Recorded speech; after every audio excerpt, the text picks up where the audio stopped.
You ask Tiger to solve. This deals with linear equations with one unknown. The final result is v equals -4. Let's solve it step by step. Simplify the expression. Expand the parentheses. Multiply the coefficients. Simplify the arithmetic. Expand the parentheses. Group like terms.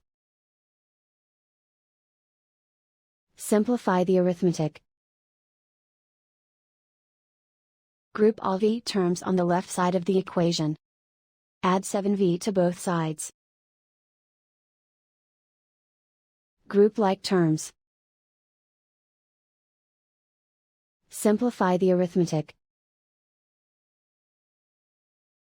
Group like terms. Simplify the arithmetic. Group all constants on the right side of the equation. Add 6 to both sides. Simplify the arithmetic.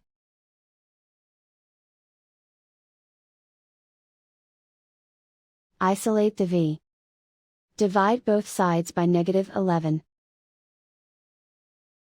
Cancel out the negatives. Simplify the fraction. Move the negative sign from the denominator to the numerator. Find the greatest common factor of the numerator and denominator. Factor out and cancel the greatest common factor. And so the final result is v equals -4.